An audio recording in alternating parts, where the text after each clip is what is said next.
Hi, everyone. Welcome to the Be Her Village podcast. I am Caitlin McGrayas, founder of Be Her Village. Our podcast is a really interesting mix of all the different services and professionals that we have listed on the Be Her Village gift registry, as well as talking to mothers who have shared their experiences with us about birth and parenting. So today, I'm very, very excited to introduce to you our guest. She is a friend of mine. She is a Gaia midwife. She is the medical director of Timothy Hill Children's Ranch. She is a women's health nurse practitioner. She is a certified nurse midwife. She was an L&D nurse for 8 years. She was a nurse before that since 2004. She's been a doula since 2002, and she's also a clinical instructor for nursing students. There is very little that she does not do, and I don't know when she sleeps. And her name is Colleen Heinze, and thank you so much for joining us today. Thanks for having me. So Colleen and I have worked together. Let's see, I've been a doula with you many times at many of your Gaia births, home and hospital. Actually, I was the doula for your transfers, and we'll get into transfers, at Stony Brook, Newmick, and South Nassau. We were the doulas on each of those births for your very first experiences there for home birth transfers. Awesome. So that's like a badge of honor I have on my resume. That's what I list. And I also have assisted you as a midwife at home births as a Gaia birth assistant. So today I want to talk to you about, I think we could probably spend like 10 hours talking about all things birth and women's health related, but today I really want to get a sense of what is a midwife, because I think the people that are listening to this show are birth workers, and they are also pregnant people. And I think that the word about midwife is starting to get out a little bit, but there's a lot of confusion in terms of what are they? Are they the same thing as a doula? Are they the same thing as an OB? What can they do? Is it only for, crunchy granola moms? Is it only for home birth? And I think we just should start is what is a midwife? So if you could just sum it up and tell us a little bit about your work. What is a midwife? So you would think that would be an easy answer. But there's different pathways into midwifery. I am a certified nurse midwife. So I started with an undergraduate degree in nursing. I went on to get a master's degree as a midwife and a postmaster's in women's health. We are your basic women's healthcare provider. Just to make it very, very simple. But what that means, and where a lot of the confusion comes in, is some people say, well, I only use a midwife if I'm pregnant. Well, that's not true. We take care of women from their first period straight through menopause. And we can deal with, all the things that kind of come up in and with that. We do pregnancy care, and we obviously catch babies, and we do postpartum care. We do birth control. We do just your annual physicals and checkups and things like that. We can do blood work. And it a little bit depends on the state. So I should probably qualify this by saying that I live in New York State. So in my state, I have full prescriptive privileges, and I'm an independent provider. So I can write all my own prescriptions. I can send people for tests. I can get those test results back. And then part of my job is to then refer people out to the appropriate care provider that if they needed, ongoing and further care that was out of the scope of midwifery. Our expertise is normal supportive care. We are trained to recognize the pathologies and to deal with some of them. But once things get to a certain point, we have a wonderful team that we collaborate with, and that helps to support our patients and ongoing care. Thank you. Wow. So I just want to go back and underline something. The part where you said that you're independent providers. So midwives are not, and I know that probably in the past this has been different, but right now midwives are completely independent, meaning Gaia Midwives has their own practice. You're not asking permission from, and I know there's collaboration, but you're not, you don't have to have a doctor supervising you or checking your work or writing your prescriptions for you. You are able to completely care for a woman through her pregnancy, obviously through the entire span of her fertile life, it sounds like, from first period to menopause. But you are completely independent providers. Yes, and I mean, we are, part of our licensing says that, as responsible licensed providers in the state of New York, again, this is for the state of New York only, although many other states do meet the same standards as New York State. It's a good idea for us, and we should have a good network of people to collaborate with and refer to, because there are things that fall outside of our scope. And so that is one of the things that it says in our licensure, is that, you have to have somebody that you have a good enough relationship with, that, if you have a patient that needs something beyond your scope of practice, you can get that patient the care that they need. But yes, in New York State, we have our own practice, and we are not, although we carry private practice privileges at several hospitals, we are not under those hospitals, and we are not under a physician. We are our own practice. We have our own set of practice policies and our own standards of care, and that we strive to meet. And then we utilize the other providers within our circle in collaboration with our care. Awesome. So let's talk a little bit, just to kind of back it up. I mean, this is great information, like the technical, but I want our listeners to have a real sense of what makes midwifery care different from their standard. Like, why, my understanding of it is essentially, like, in terms of what midwives can and can't do, midwives can do everything except cesarean sections. In terms of birth care, right? You can do pretty much everything. You can do Pretty much inductions. You can do, support a woman who has an epidural. You can support women in the hospital. You catch babies at home. So the care doesn't look all that different, but, well, I should say, like, the clinical, the care looks, I was gonna say, yes, the care looks extraordinarily different. And that's what I'm trying to kind of get at here. Yeah. Is that the midwifery model of care, as somebody who has, personally, I've used midwives and OBs and then midwives again, the midwifery model of care, can you just speak a little bit to that, of how that looks different from the medical model of care? So what are women getting when they go to a midwife, and what are they getting maybe when they go to a standard OB? Yeah, so I think there's three main differences. I'll list them and then I'll kind of elaborate on them. So the first would be that midwives view birth, in the midwifery model of care, birth is viewed as physiologic, which means a normal life process. In the OB model of care, it's viewed as potentially pathologic, which is basically a problem waiting to happen. In the midwifery model of care, the woman is seen as the decision maker. And in the OB model of care, the responsibility lies with the provider. And the third point is that in the midwifery model of care, shoot, it's gone. I'll come back to that third point. So there's really two main important. There's a third one somewhere floating around in there. It'll definitely come back. It'll definitely come back up. But let's start with the first one, which is the fact that physiologic versus pathologic. So when a midwife approaches a woman in her pregnancy, and we sit down and we establish a collaborative relationship between ourselves and the client, we are looking at this person, unless they come in with a whole host of health issues to begin with, as a normal, healthy person who is most likely to have a normal, healthy birth. And that's how we go throughout pregnancy, and that's how we go throughout the birth process. And until proven otherwise, you're going to be treated as a normal, healthy person. Whereas when you come from the obstetric model, the model says birth is dangerous, and there's a lot of things that can go wrong. And so the more involved in the process we are, the more we can hopefully mitigate the risk that comes with birth. And so that's what that is. The provider in the OB model takes a greater sense of not sense of responsibility, because I feel an incredible sense of responsibility.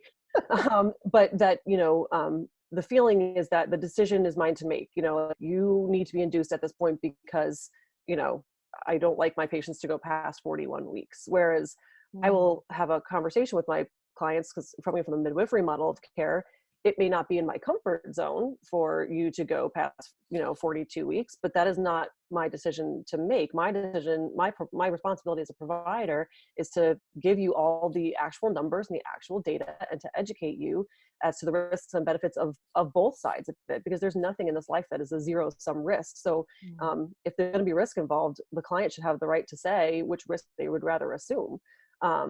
And so my job is to educate you as to those risks and benefits, and to help you make a decision for yourself, your care, about where you want to go. And of course, if I have a very strong opinion on something, I'm going to say, this is really what I think you should do, but what do you think? How do you feel? Because yeah, go ahead. not my body. It's not my decision to Right. make. It's so interesting. Just even the way that you just spoke, it really, like, the language that women hear in pregnancy. How many times do we hear pregnant women say, oh, well, my doctor won't let me do that. Or no, they said I'm not allowed to go past this. Or, I have to do this test and I have to do this. And it's like, there's this feeling and the sense, but I see it as a doula, and I'm sure you see it as a midwife, especially patients who are accustomed to this type of care entering midwifery care, where it's like, oh, I have a seat at the table, and we're going to collaborate together, and you're going to bring me information, and we're going to make a decision together. There's this sense of walking into an OB's office, and you kind of just like hand over everything to the doctor. Like, they just, and I don't mean that in a good way. Like, it's more just like you become passive and quiet, and they dictate to you exactly what is going to happen. I did a podcast with Rachel Parada, who's an incredible pelvic floor physical therapist, and she and I spoke about consent. And it came up that, like, in standard obstetrical appointments, it's kind of like, lay back, I'm checking you now. And there's no, there's no like, hi, okay, this is what I'd like to do today. And if you're comfortable with it, I can do it this way. And I can tell you, what I'm about to do and how it's going to happen. And as soon as you say no, it's finished. And there's this like ongoing consenting happening throughout her appointments. I would imagine that that's happening in the midwifery model of care, or at least in how, I should say, and we're going to touch on this a little bit, in how you practice midwifery. Can you talk a little bit about that in terms of what consent looks like in your practice, and how that may differ from obstetrical models of care? So I actually don't like to use the word consent so much. Okay. I mean, it's a fine word, but I like to use the word choice. Okay. And actually, that was my third point that I finally did remember, which is individualized care. But the reason why I like the word informed choice over informed consent is that choice implies that there's another option. Consent implies that I came in, I told you this is what I'm going to do, and you said, okay, but you don't know any of the benefits, risks, alternatives. No one asked you what your intuition said about it, and no one told you what doing nothing would do either. So like, we go through the brain process, and that's one of the things that, we in our practice work through with all of our clients in the decision-making process, is we really attack the brain, the benefits, risks, alternatives. What does your intuition say? What would happen if we did nothing? And we talk through all of those things and allow you then to make a choice about what is going to be best for you. So yes, there's consent, because patients always say, you may do this, but it's after we've had the long conversation about the choice to even get into whether or not we're going to do X, Y, and Z. And just an easy example is birth. You come to someone's birth, whether you're home or hospital, and there's an assumption on most people's part that you're just going to get vaginal exams a lot, because we need to know what's going on. And there's some times where we do need to know what's going on, but it's less common than you would think for the number of vaginal exams that occur. It kind of just gives me information, but not a lot of it is actionable information. It just tells me where we are right now. And if I ever get to the point where I think I feel that there may be a benefit to an exam, or I feel maybe a patient would benefit from an exam, because sometimes you can watch a woman's mental state kind of starting to change throughout the labor process. And sometimes I'll suggest, might be a good idea to know where you are in labor. This is why we might do it. Here's how we would do it. And some women are like, yes, I need to know. And other people say, you know what? Nope, I'm still okay. I think I just want to keep going. You're great. That's totally fine. It's your choice. It's your body. You can decide what happens to it. So that's wonderful. So I would like to just really quickly sing your praises, because because I want to kind of like pivot into this conversation about the different types of midwives that are out there. And so the thing that I tell my doula clients is, it's wonderful that you have a midwife. Of course, it's wonderful that you have a midwife, but midwives are operating within a system. And so they're not immune. Even you guys, and Gaia is just, let me start there. Gaia is the most supportive midwifery practice that is really putting your money where your mouth is. The three of you, you Colleen, you Amanda and Ashley, the Gaia midwives, you guys really, like, you don't sit here and tell me all this in a podcast and then go do your own thing. Like, I've seen you guys in appointments. I've seen you guys, I actually see you guys for my own well woman care. I've seen you at births, I've seen you at postpartum, and the way that you speak to women and really include them in their care, it makes a difference. It makes a huge difference in how they feel about their birth, because there's so much that we can't control about birth. And there's things that we can't control about, like the medical things that come up. But when you hand control over to a woman about the things that she can control, it changes how she feels about her birth. So that being said, that Gaia is just hands down, I'm going to go out there and on a limb and say, like, the best midwifery practice that there is on Long Island right now. And that is not to knock any of the other ones, because the midwives on Long Island are working really hard in difficult situations and like making ground, and you know, shout out to the Stony Brook midwives and Melanie Summersill. And like, there's just so many wonderful Long Island women are very lucky about our choices. But the home birth and like the care, the really individualized care that you guys are giving, it's just incredible. So what I want to talk about a little bit though is, when I gave birth for the first time, I hired midwives, and I was supposed to give birth at an out-of-hospital birth center, and I didn't hire a doula, and that's going to be like a whole other episode. Like, thought we that, love doulas. Yeah, They're great. but I mean, maybe you could speak to this a little bit, but like, I thought if I just hired midwives, I didn't need a doula, so I didn't hire a doula, and then I got this, what I now call as a doula, I got the bait and switch. So it turns out that my midwives were working with an OB, and were actually like, they were being overseen by an OB that I had never met. And in like an instant, they got a phone call and the OB said, induce her. And I was induced. I suddenly was like understanding I was under actually like OB care. I was in the OB model of care with like midwives representing. And my midwife put me in the hospital and got me all set up and left, and didn't come back until essentially it was time for my C-section. And my own experience with midwives, my first time around was really awful. It was awful. And I hesitate sometimes to tell that story, because I am trying to like educate everybody on how amazing midwives can be. But I think that in fairness to pregnant women, I want to talk about how we can interview providers, and how can we make sure that the midwives that we are working with are actually practicing the midwifery model of care, and how do people navigate midwives that maybe are under pressure in their hospitals or have external factors that aren't really letting them deliver that truly midwifery model of care. How do you handle that? Do you see that sort of thing in the midwifery community?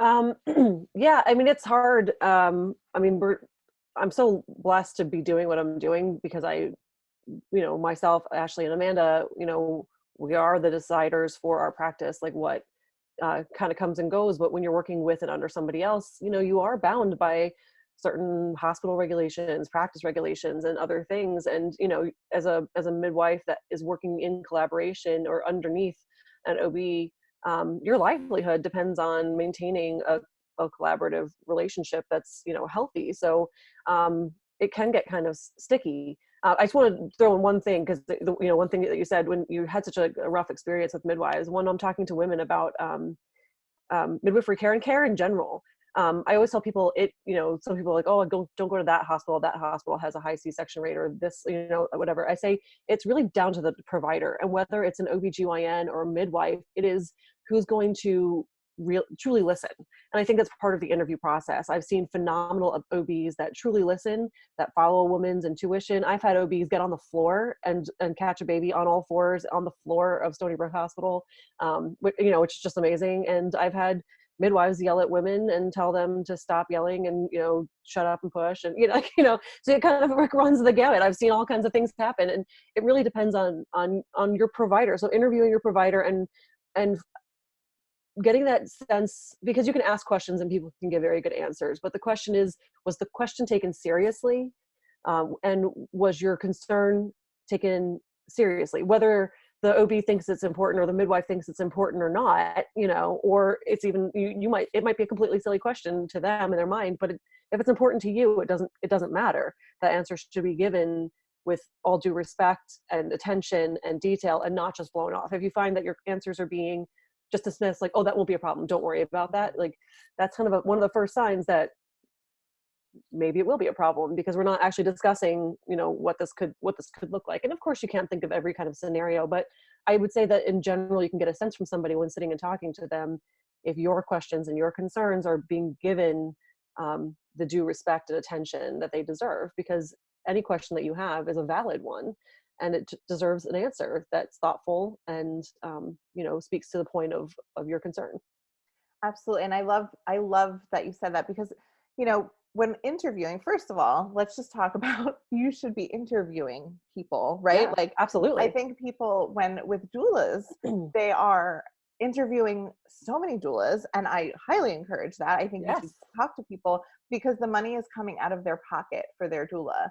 And so they really feel the impact of that, and they want to make sure they're picking the right one. Mm-hmm. But somehow women will interview 6 doulas and then say, oh, well, I'm going to that gynecologist because that's who I went to when I was 13. It's like, with mm-hmm. no care of, or that's who my aunt used, or that's who delivered me, so I'm just going to stay with that practice. Even though in their appointments, they can't, sometimes you kind of, you talked about oh, there's that blow off of oh, it'll be fine, don't worry about it. So there's that doctor that's oh, don't worry about it, we're not going to get into specifics, but it's all going to be fine.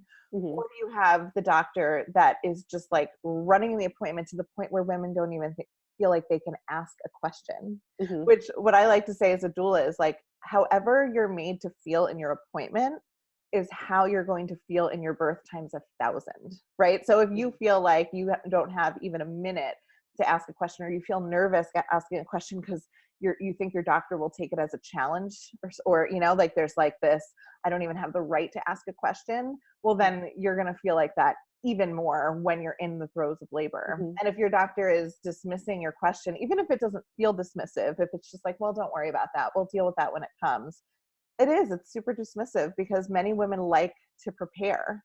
Mm-hmm. I'm actually thinking of our shared client, Kimmy, who I was her doula, and she found you guys because I said, oh, you're looking for a different person. Maybe you should call Gaia.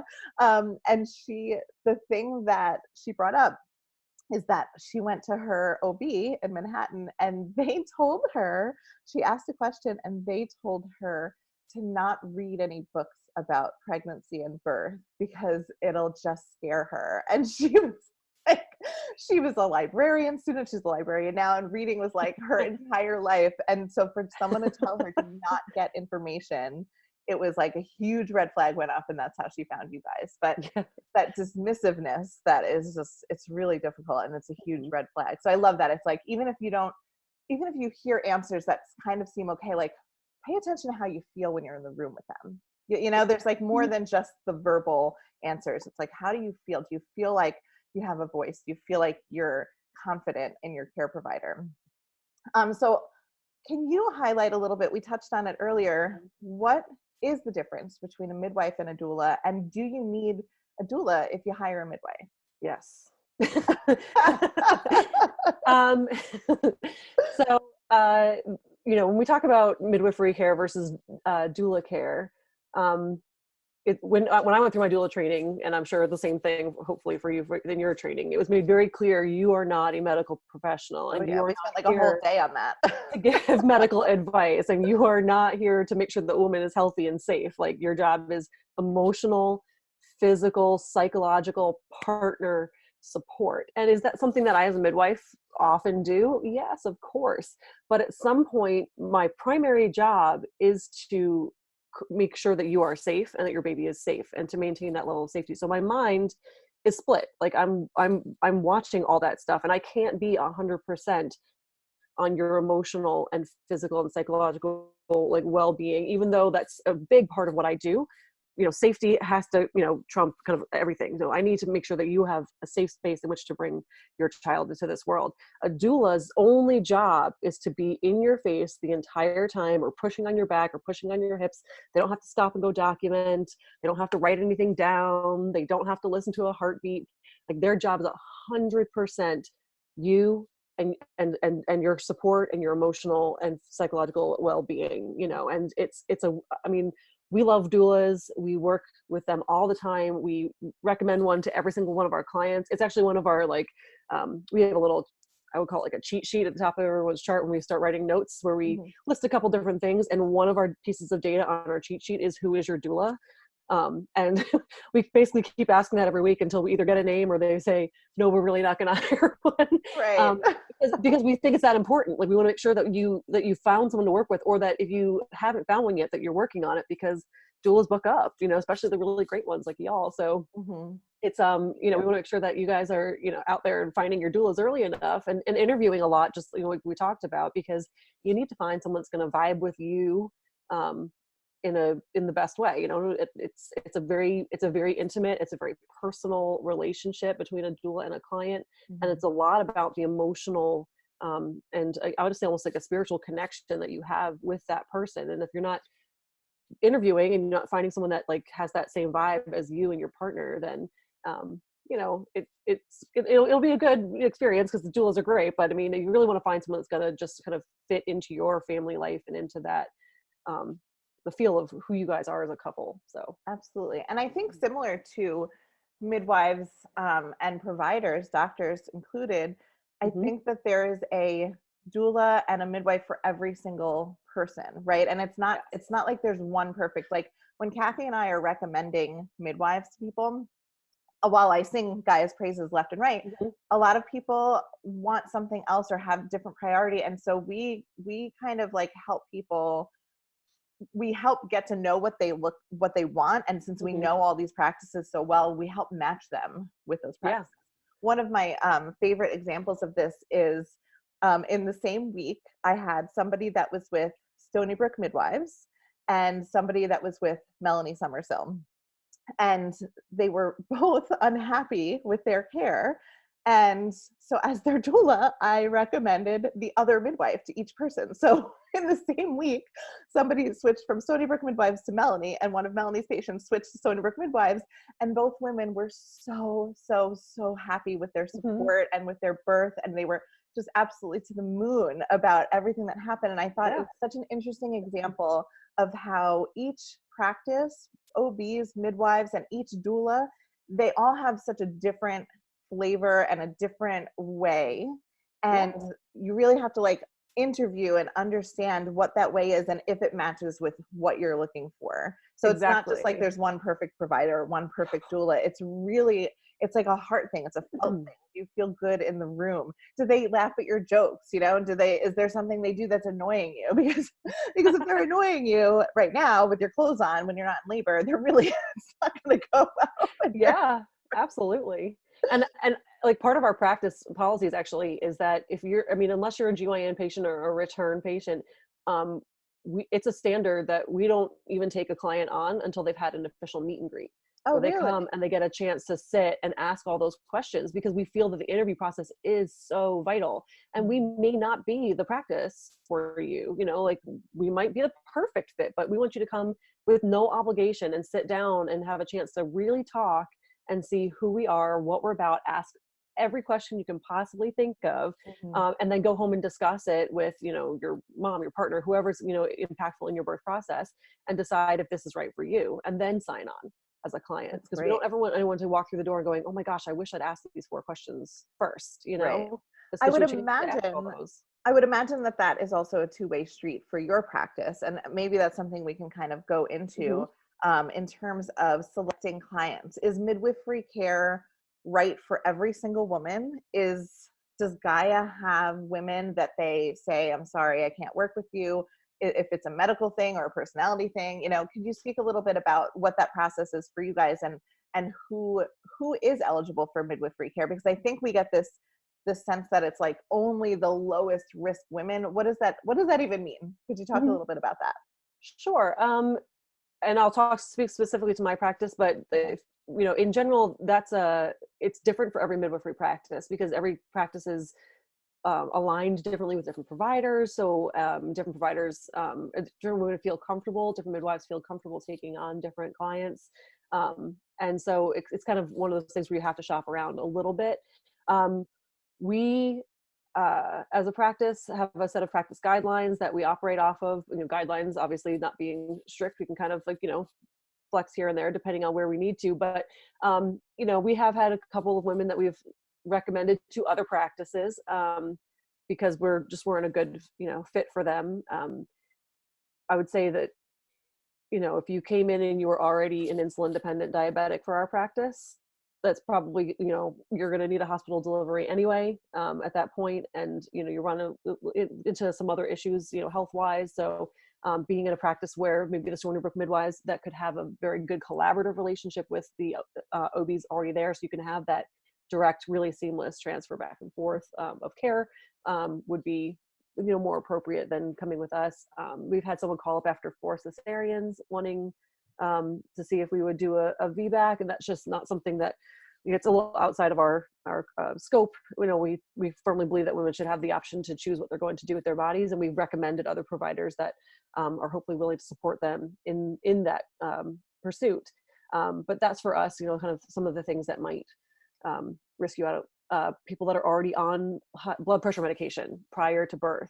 That's something that would probably risk you out of our practice, because we can get into all the kinds of things that can happen in labor and birth. I don't want to get into those things too much, but so that's kind of where we land. But for the most part, we really do believe that most women are appropriate for someone's midwifery care.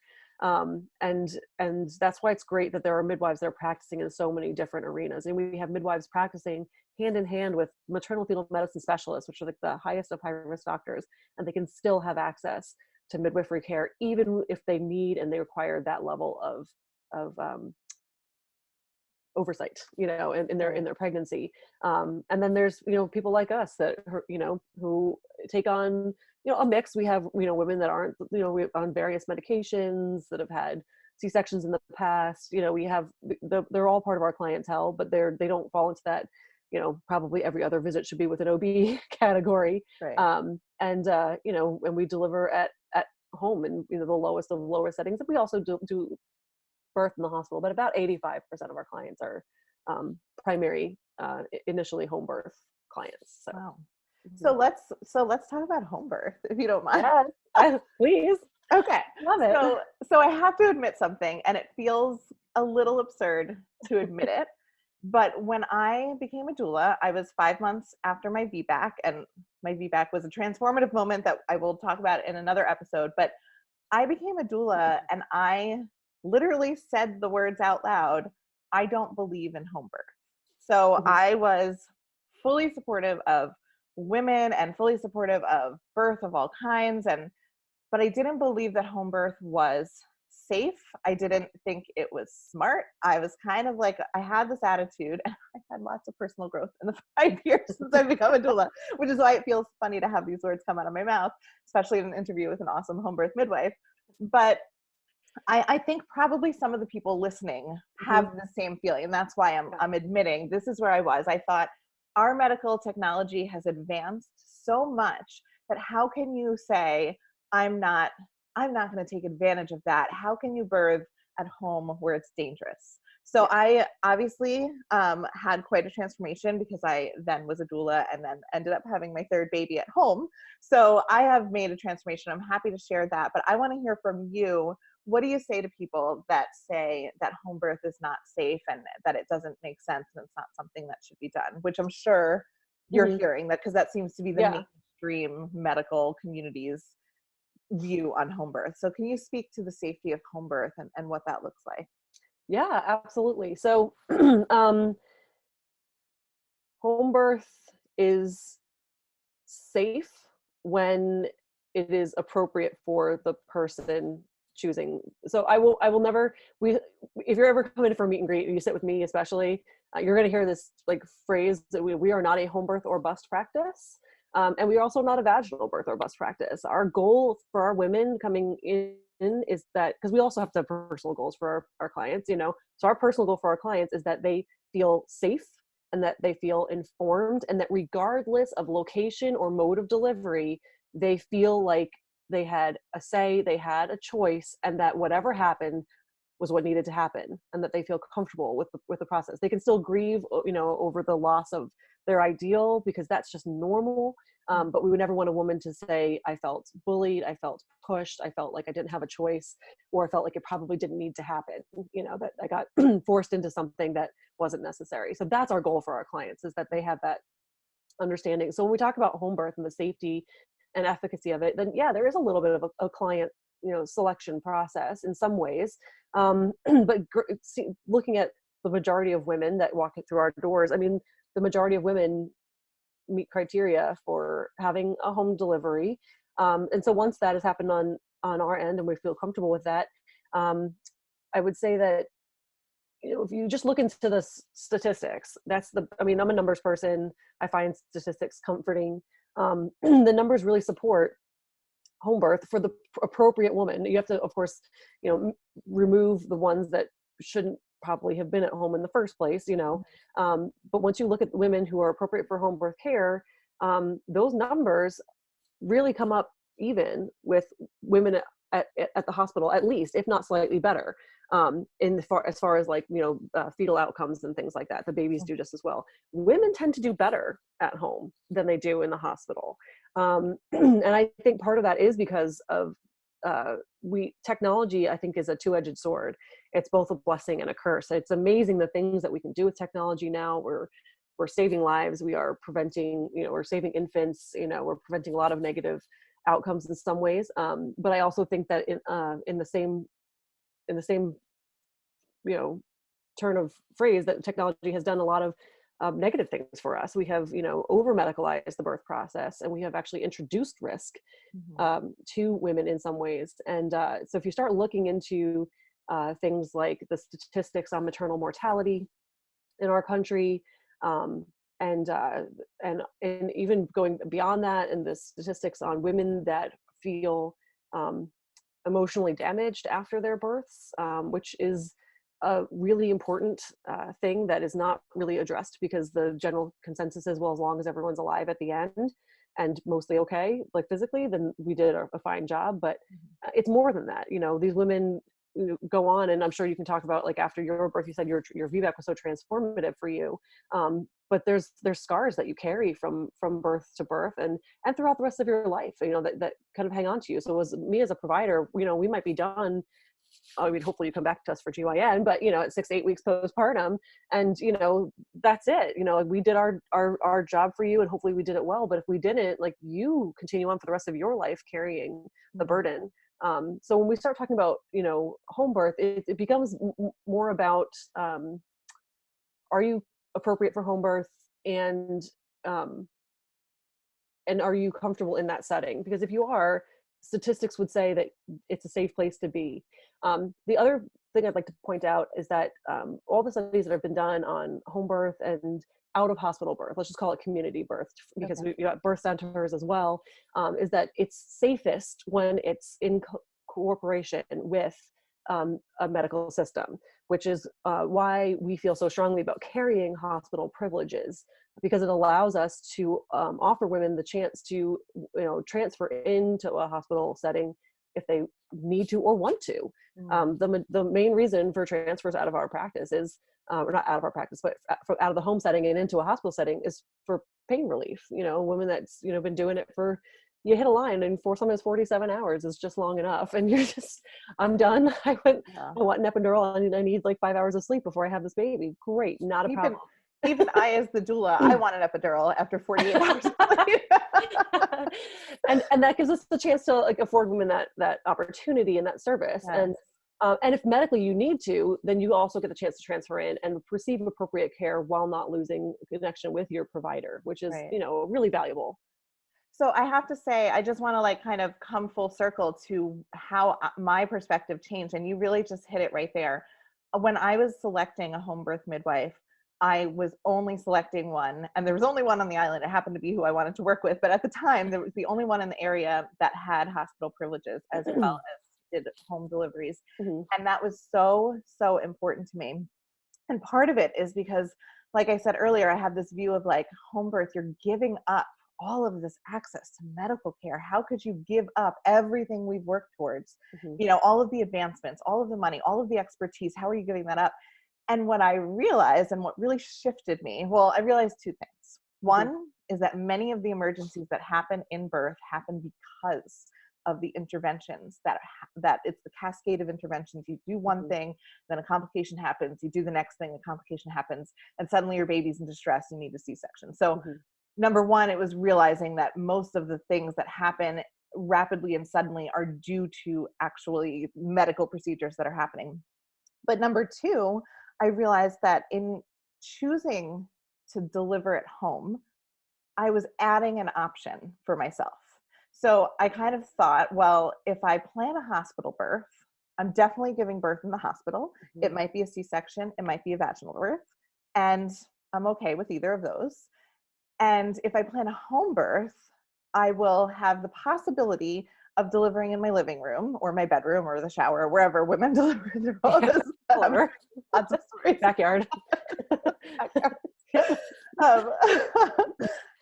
But I felt like I was adding on this option. Like, why don't I start at home? Because I'm going to start at home anyway. I'm going to labor at home. Instead of laboring on my own, like I did for my VBAC, I labored on my own for 20 of the 21 hours. I was only in the hospital for an hour with no medical care. Why don't I have a midwife that's trained with medical, and we could talk about what you actually bring to a birth? Why don't I invite them into my home and get high quality, individualized medical care with somebody in the room with me?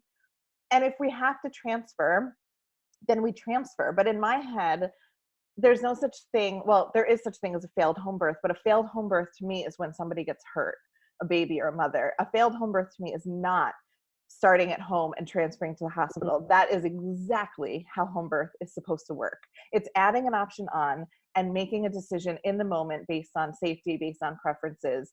But there's no such thing when you have a happy mama and a happy baby, even if it ends in a C-section, it is not a failure. That is exactly how home birth works. Home birth includes all of those medical options. Correct. And I love that you guys value that model where you're collaborating with physicians, where you maintain hospital privileges, and it really brings home birth, it legitimizes it to me, right? Because instead of being like this deep, dark thing that happens under radar, it's like you guys are shouting it from the rooftops. You're posting on your Facebook, about these beautiful, safe home births that happened. There's nothing, I don't know, there's no shame in your work. And I don't feel that sense of shame. It's like, you seem really proud of what you do. We are, and we love the fact that we collaborate. And part of what we want to do is to bring home birth out of the darkness, kind of like into the light, and make it more. Whether or not you end up agreeing with home birth and you think it's what you want to do for yourself or your family, that you would recognize, and the medical community would recognize it as a legitimate option for some women. And so, one of the things we do is when we have a birth within the catchment area of one of our hospitals, we call them and we say, hey, having a baby in Patchogue, Stony Brook, just letting you guys know we're, here having a baby. And then we call after the baby's out. We're like, had a baby. Thanks so much, So you're calling and collaborating with the hospital before there's an emergency, or even if before this emergency, and also to let them know that we are here, and that it's happening, because, they don't always follow our Instagram page or our Facebook page, so we want, and oftentimes when you're working as an OB in a hospital, and especially prior to our, our practice and the collaboration that we've been so, blessed with to have with, these institutions, the only kind of home births you saw were home birth transfers. And, sometimes they were appropriate and good, and sometimes they were not. And so that's the only thing that's in their mind. So our goal as a practice is to just make sure that we let people know when it's happening, and that it's happening, and it's happening frequently and normally, and everyone's good and healthy, because it gives us a chance to hopefully over time change the impact of hearing the word home birth in somebody's heart and mind. When they hear it, they're not scared of it anymore. They're like, oh, that's happened 7 times this month and everything's been fine. We haven't seen any of those patients walk through the door, So whenever we do come in with a transfer, which, we come with all of your records, we come with the patient, and we come, completely settled, and you're still our patient, especially at Stony Brook or South Nassau. Mm-hmm. It's not like this, oh no, a home birth transfer is coming in. They're like, oh, okay. That's fine. They've got it. So, right. I mean, our goal is to kind of make that mentality shift within the culture of the hospital setting, because we do feel very strongly that we all started with, medical roots. We all started from, Stony Brook. Amanda was, worked with them for a while as a midwife. Ashley and I were both there as nurses. And, we appreciate and we value our relationship with that institution, because we value what it provides for our clients and the excellent care that they receive. And we've done beautiful, beautiful vaginal births there. And we have had some amazing supportive belly births at that hospital as well. And it's just been a beautiful relationship, and one that we're looking forward to cultivating and growing, and, hopefully continuing to provide as a real asset to our clients. So if you're doing home birth, you should have a statistic that involves a transfer, because if you don't, then you're not doing something correctly. You're doing a disservice to your clients in some way, because not every birth is going to go 100% smoothly for your entire career. There's going to be times where women are going to want and or need that higher level of care. Mm-hmm. And so, we're very proud to say that, yeah, we have a transfer rate, and all of our patients, I'd be happy to let you talk to any single one of them that had a transfer. I think they're all going to tell you the same thing. Yeah, we wanted a home birth, but it went great. Mm-hmm. And that's like I said, once again, that's our goal. Our goal is that women at the end of it will say it was what it needed to be and it went well. And I feel good about what happened. So. I mean, so speaking as a doula, I have been with you guys for transfers, and I'm thinking of the first one that me and you had at Stony Brook, and it was, I was sobbing. I was sobbing at the baby of that birth. Colleen, if I could just speak a little bit about it, it was just to really to hammer home how when you transfer care, you're talking about, and it's so important, changing the medical understanding of home birth and bringing it really into this legitimate place. But for the client to be able to walk through the door with the midwife who's been with them and then continue getting care from them. The first transfer you guys had at Stony Brook, she caught her own baby in the bed. And I've been doing this a long time, and I don't cry at every birth. I don't even know if I cried at my own birth, but there was something so beautiful. The room was so dark and nobody was touching her. I mean, the nurse had stepped back and you stepped back. And I remember I was standing there and her mother was there and her partner, everybody, we created this beautiful circle around the bed.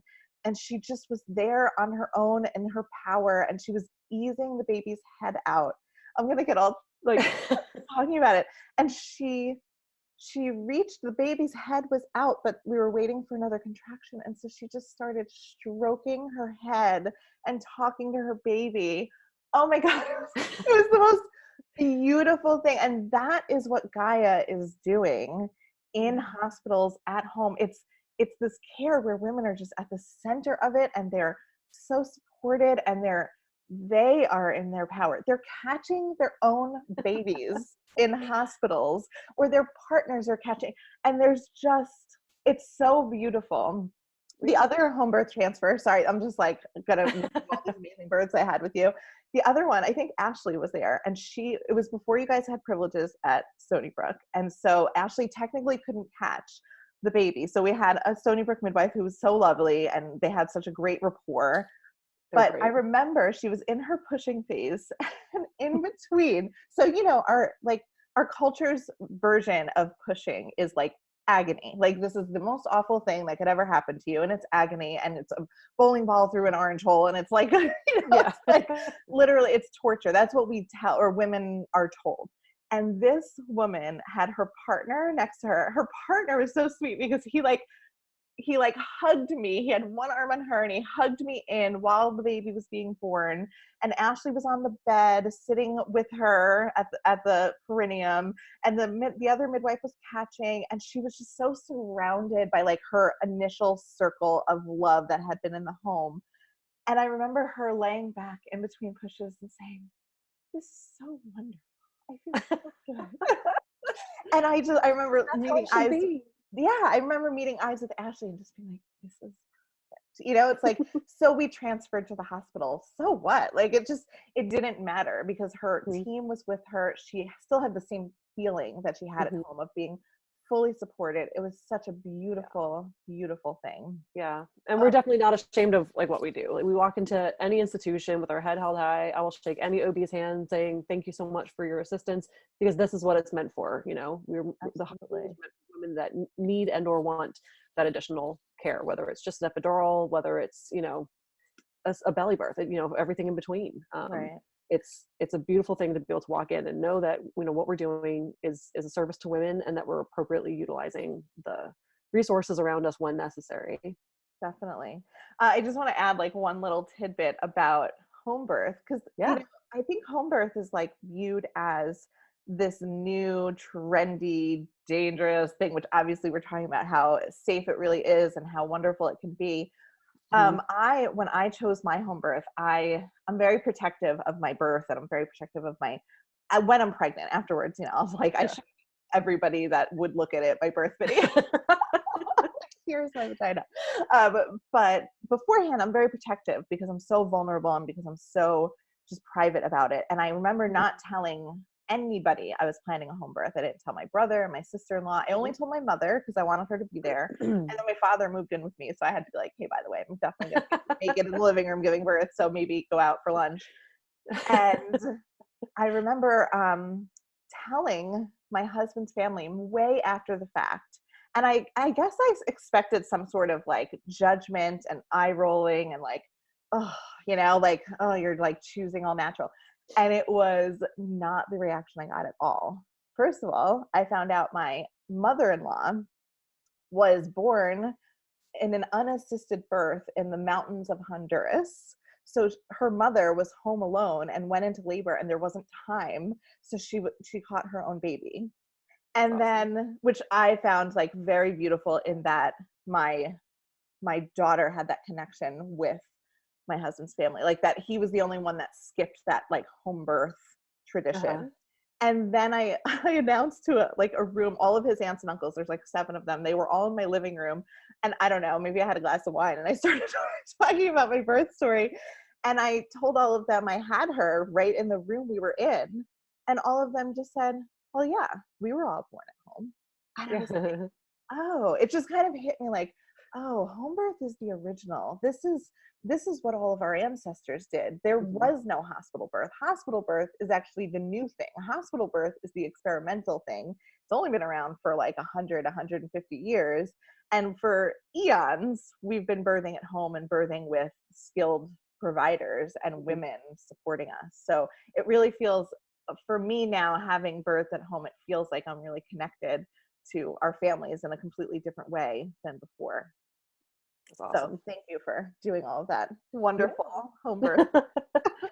So So before blessed. we sign off, I would love Yeah. if you could, for our listeners who are pregnant people Mhm. and planning a birth, and it doesn't have to be midwifery related, but what would your tip be if you had a tip about birth or parenting and you could tell them one piece of advice as they go into this time in their life? What would it be? Um, just that the choice is always yours, and you can say yes or no to anything. So I would highly, recommend educating yourself, reading as much as you can, and asking a lot of questions. Because just when you walk into an institution, you're signing your consent forms.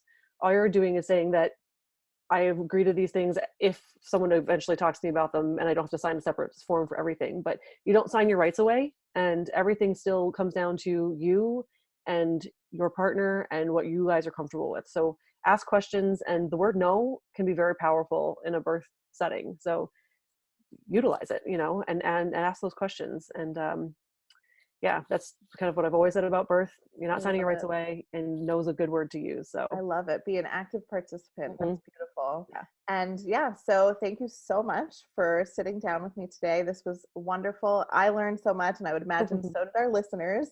Gaia Midwives will be on Be Her Village, so you can add them to your registry and all their great Yay. services. And yeah, thank you so much for Thank you. I today. appreciate it, Caitlin. This is so much fun. Thanks, Colleen. It really was.